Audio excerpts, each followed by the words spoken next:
The world's most popular online encyclopedia is set to go on strike on Wednesday because of the anti-piracy bill that's being pushed through the US Congress. It's designed to protect copyrighted material, but the fear is that it's too vague and could lead to greater censorship. Investigative journalist Tony Gosling's wanted to talk about that with us in London. Hi there, Tony. Good to see you.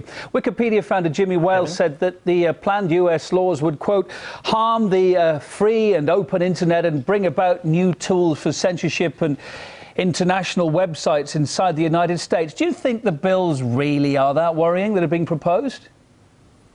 Well, it's certainly very, very scary, this bill, but I'm actually a bit of good news for a change, because it looks like all the activism around SOPA, this Stop Online Piracy Act in the United States, has borne some fruit since Barack Obama has come out now saying that he would veto the bill if it goes through. So, I mean, this is something positive to say here, but certainly it was a very frightening idea. I mean, if you're talking about piracy, it's called the Stop Online Piracy Act.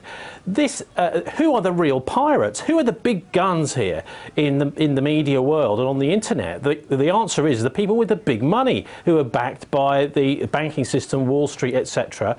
Those are I think, the real problem, because what's going on here is an attempt to actually take down the links to the sites which are showing this material. There is existing law which is perfectly adequate to actually stop people who are doing genuine piracy. That is, what you do is you actually take out a court case against the people who are hosting the pirated material. This act is an attempt to actually stop people even linking to. I mean, what we've seen, for example, the last few days is even Rupert Murdoch coming out and talking about Google as the pirates, Google piracy. This is absolute nonsense, of course, because all Google is simply doing is linking to other sites. Now, I think, you know, most people who use the internet are intelligent enough to go to a particular site and then make their own mind up about what they do. The other fact of the matter is, if you're looking at, for example, video content on YouTube, what you do is, if some of your material is being used on there,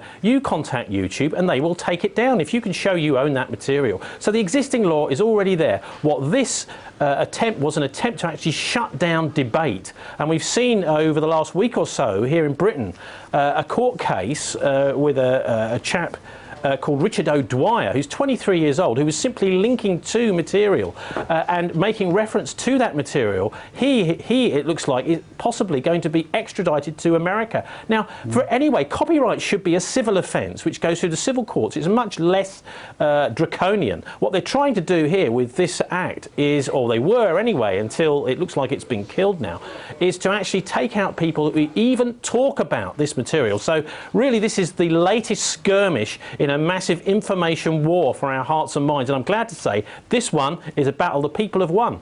Okay, but if it did get through, there's the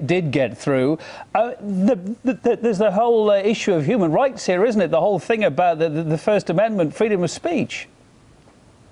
Well, of course, but I mean, I think the other thing is that in cases like this, the industry, the big guns, the big media, big mainstream media people backed by massive amounts of money will be back in the future. And let's not forget that they also use copyright to actually close down material. For example, they buy up documentaries, movies, things like this, and then they stop the distribution of them.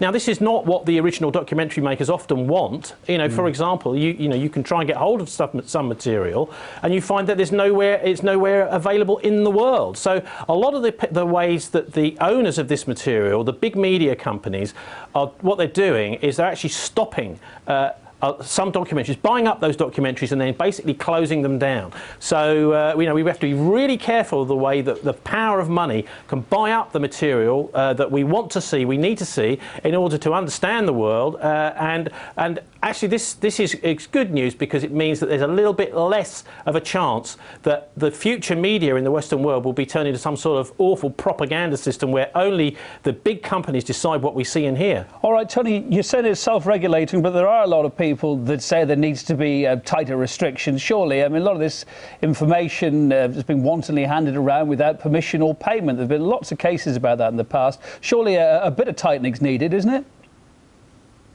Well, I think what needs to happen is we need to use the existing laws. Actually, I think they're perfectly adequate in most cases. And also, responsible big providers like Google and YouTube, they have perfectly good systems. If someone is having their material taken away, removed or whatever, and just pirated around the internet, as they call it, then all you do is you contact those people, you explain that this is your material, and they're actually very good at identifying that stuff and taking it down where necessary. This whole proposal from the industry is really because the internet is eating in to their monopoly on what we see in here, and I actually like to see the internet do that more and more in the future, because we're getting a bum deal from the mainstream media in the Western world. What they're doing is they're spinning stuff far too much, and what's happening is that some of our mainstream media newsrooms are becoming choke points for the truth. The truth simply isn't coming out because they've decided what messages they want the public to hear in the Western world. Always free speech guaranteed from you, Tony Gosling, investigative journalist. Thanks for joining us there from London. Thanks, Kevin.